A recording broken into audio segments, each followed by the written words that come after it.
تاریخ میں ایسے ظالموں کا ذکر ملتا ہے جو صرف اس لیے انسانوں کو مار ڈالتے تھے کیونکہ وہ اللہ کے بندے تھے۔ آج ہم ایک ایسی کہانی سنیں گے، ایک ظالم رانے کی، جس کا ظلم اتنا تھا کہ جو مسلمان نماز ادا کرتا وہ اسے شیر کے آگے پھینک دیتی تھی، لیکن اس ظلم کے باوجود ایک بندے مومن نے سبق دے دیا، ایک ایمان افروز کہانی جو آپ کا دل کو ہلا دے گا۔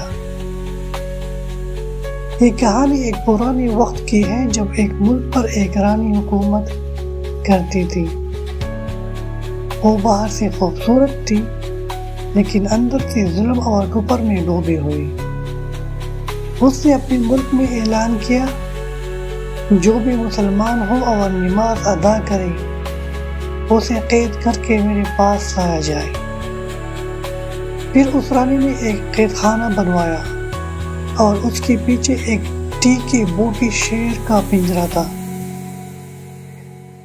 جب بھی کوئی نمازی پکڑا جاتا اسے رانی کے سامنے لایا جاتا اور وہ کہتی، نماز چھوڑو ورنہ یہ شیر تمہارا انتظار کر رہا ہے۔ لیکن ایک دن ایک جوان مسلمان لڑکا اس کے سامنے لایا گیا۔ اسے کہا گیا کہ نماز چھوڑ دو ورنہ موت تمہارا انتظار کر رہی ہے۔ اس جوان نے کہا، موت سے ڈر کر نماز چھوڑ دوں؟ میں تو اس رب سے ملنے کے لیے تیار ہوں جس کے لیے نماز ادا کرتا ہوں۔ رانی نے غصے سے کہا، اسے شیر کی پنجرے میں پھینک دو۔ لیکن دوستو، جب اس جوان کو پنجرے میں پھینکا گیا، شیر اس کے پاس آیا لیکن اسے کچھ نہیں کہا۔ وہ شیر اس کے قد کو چومتا رہا اور اس کے پاس بیٹھ گیا۔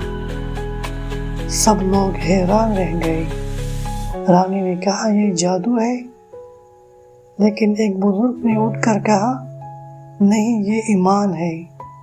اللہ اپنے بندے کی حفاظت کرتا ہے جب وہ اس پر یقین رکھتا ہے۔ دوستو، ظلم جتنا بھی بڑا ہو، ایمان اس سے بڑا ہوتا ہے۔ جس بندے کا یقین اللہ پر ہوتا ہے اسے کوئی تکلیف چھو بھی نہیں سکتی۔ یہ کہانی ہمیں سکھاتی ہے کہ کبھی نماز نہ چھوڑو، اللہ کے راستے میں سب کچھ قربان کر دو، کیونکہ اصل جیت آخرت کی ہے۔ آخرت وہ ہے جہاں شیر بھی اللہ کے بندے کا احترام کرتا ہے۔ اگر ویڈیو پسند آئی تو ویڈیو کو لائک، شیئر اور چینل کو سبسکرائب ضرور کیجیے۔ قصہ دل کا، ہر دل کا قصہ یہاں ہے۔